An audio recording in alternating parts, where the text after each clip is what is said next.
సిద్ధం సిద్ధం సిద్ధం అంటాడు. యాక్చువల్గా ఓడిపోవటానికి జగన్మోహన్ రెడ్డి సిద్ధం అండి. గెలిపించడానికి మనం సిద్ధమా అన్నది మనం ఆలోచించుకోవాలి. అతను రెడీగా ఉన్నాడు ఓడిపోవటానికి, వాళ్ళ సిద్ధం అదే. మేము ఓడిపోవటానికి సిద్ధం, గెలవటానికి మీరు సిద్ధమా అని ప్రశ్నిస్తున్నట్టుగా నాకు అనిపిస్తుంది. ఎస్, గెలవటానికి మేము సిద్ధమే. పవన్ కళ్యాణ్ గారు చెప్పారు, మీరు సిద్ధం అంటే మేము యుద్ధం అంటామని. యుద్ధం చేయవలసిన పని లేదు. అంటే ఎన్నికలంటేనే యుద్ధం. పవన్ కళ్యాణ్ గారు చెప్పిన మాటకి సంపూర్ణ అర్థం ఉంది.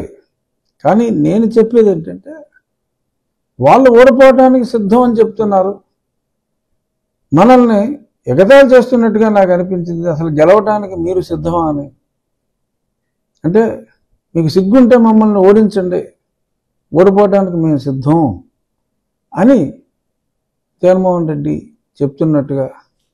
అంటే సిద్ధం అని ఎలా పెడతారా? ఇలా సిద్ధం అని. సో మేము యుద్ధానికి సిద్ధం, ఓడించడానికి సిద్ధం అని చెప్పి అందరికీ కూడా మనం ఈ స్లోగన్తో వెళ్దాం. నీ సిద్ధం ఏమిటి? నువ్వు ఓడిపోవడానికి నువ్వు సిద్ధంగా ఉన్నావు, నిన్ను ఓడించడానికి మేము సిద్ధంగా ఉన్నాం అని చెప్పి సవినయంగా జగన్మోహన్ రెడ్డి గారికి ప్రజలందరి తరపున, ఎన్లైటెండ్ అంటే జ్ఞానోదయం అయిన ప్రజల తరపున తెలియజేస్తున్నా.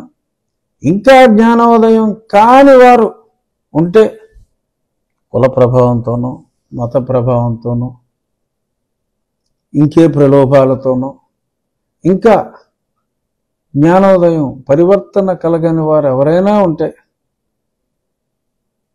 వారందరికీ కూడా, ఇదిగో ఇంతమంది చచ్చిపోయారు, ఇంత డబ్బు దోచాడు, మీకు న్యాయంగా రావాల్సిన సొమ్ము ఇంత దోచాడు, ఉద్యోగస్తులకి 21,000 బకాయిలు ఉన్నాయి. మొన్న రిటైర్డ్ పెన్షన్దారులు వచ్చారు నా దగ్గరికి. ఇదివరకు 1వ తారీఖు వచ్చేది చంద్రబాబు నాయుడు గారి ప్రభుత్వంలో, ఇప్పుడు 15 నుంచి 20వ తారీఖు మధ్యనే పెన్షన్ వస్తుందట. మరి రిటైర్డ్ ఎంప్లాయీస్కి పెన్షన్ ఇవ్వటం అనేది ఫస్ట్ ప్రయారిటీ. సరే, ఉద్యోగస్తులకు జీతాలు ఇవ్వట్లేదు, మేము ఇంకా రిటైర్డ్ అయిన వాళ్ళకి పెన్షన్లు ఎక్కడ ఇస్తాం? బట్ ఇవన్నీ స్టాచ్యూటరీ, అవాయిడ్ చేయలేడు. అయినా సరే చేయడు. మరి ఇలా ఒక మహిళలే కాదు,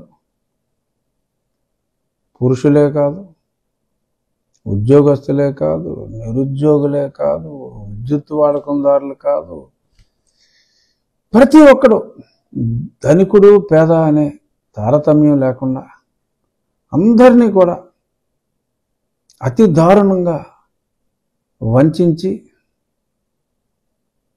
మరి సిద్ధం అని మళ్ళీ ఎన్నికలకి సిద్ధమైపోయాడంటే మనం కూడా ఇటువంటి అబద్ధాల సిద్ధహస్తుని మళ్ళీ ఎన్నికల బరిలో లేకుండా